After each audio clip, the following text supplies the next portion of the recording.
J'ai avec moi ici la brochure de William Branham, l'Éden de Satan. J'aimerais vous la lire et savoir ce que Dieu a à nous dire aujourd'hui.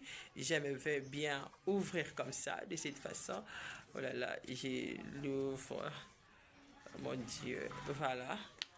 Je lis, c'est quelle page? C'est page 24. Donc là, je suis là.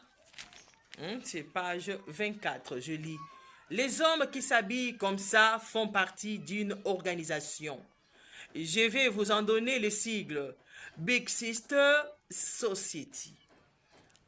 Big Sister Society. Donc, la société des grandes sœurs. Donc, qu'est-ce que ces hommes font? Alors, c'est de ça qu'ils font partie. Ils font là une société des grandes efféminins avec un genre de petits pantalons, une espèce de gros spécimen tout déformé, l'air malpropre. Je vais vous dire tout simplement ceci. Ces hommes ici n'ont pas droit de porter des pantalons que nous disons des collants. Amen. Des pantalons qui servent, ce ne sont pas des pantalons deux hommes. C'est l'accoutrement des femmes. Comme vous me voyez là, je suis en pagne. Je suis en pagne.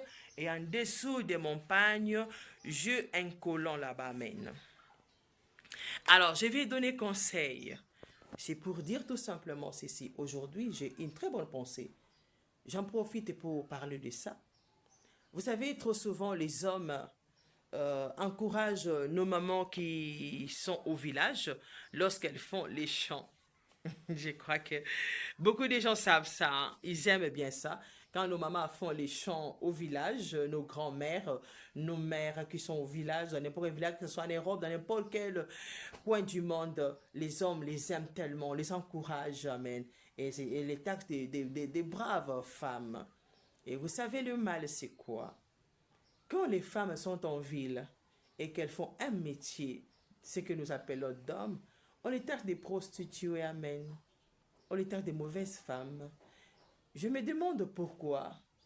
Mais pourtant, vous le savez tous, que cultiver la terre, ça n'a jamais été le travail de la femme. C'est le travail de l'homme, non? Quand Dieu a maudit l'homme et la femme au jardin d'Éden, après avoir commis le péché, il a dit à l'homme, c'est par la sueur de ton front que tu mangeras, tu cultiveras la terre. Amen. Il a dit à Adam que tu cultiveras la terre et à Ève, il a dit tu accoucheras par douleur. Eh bien, quand on honore cela, le chant, on honore nos mamans qui souffrent avec des mains tellement très dures et la femme qui est en ville, lorsque elle fait le travail dans un bureau, oh, c'est une prostituée, c'est quelqu'un que les hommes doivent jouer avec elle et soit salé. Oh, je trouve vraiment que c'est vraiment injuste, hein? C'est vraiment injuste. Et pourtant, Dieu a donné ce qui est dur aux hommes, c'est les champs, n'est-ce pas? Et les bureaux, je vois que ça devait mettre pour la femme, parce que c'est vraiment facile. Ça ressemble à la maison, mais pourtant on vous laisse y entrer là-bas. Et on est fiers de vous. Je crois que vous devez accepter cela. Et je vais vous dire que Dieu m'a appelé à parler de sa part, de sa parole. Amen. Et les gens taxent cela de quelque chose qui n'existe pas. Hein? On me colle fausse doctrine. Amen. Non, et pourtant Dieu m'a appelé. Et vous savez ce que Dieu a fait?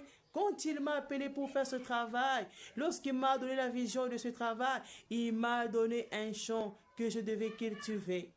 Vous direz que non, non, Dieu t'a révélé d'acheter un terrain cultivé. Non, j'avais mon petit enfant, mon deuxième fils qui était tout petit. Amen.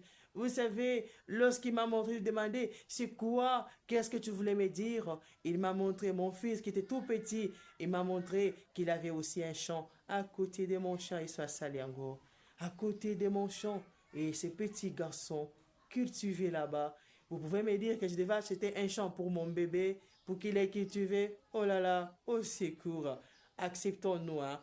Je n'ai pas besoin de devenir au masculin parce que je suis en pagne, hein. J'ai pourtant dessous de mon pagne le collant. Amen.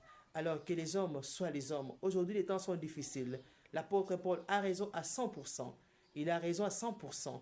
Mais il y a des endroits où la femme peut apporter la parole. Il y a Déborah qui a dirigé les hommes. C'était la parole de Dieu. Alors, vraiment que Dieu vous bénisse.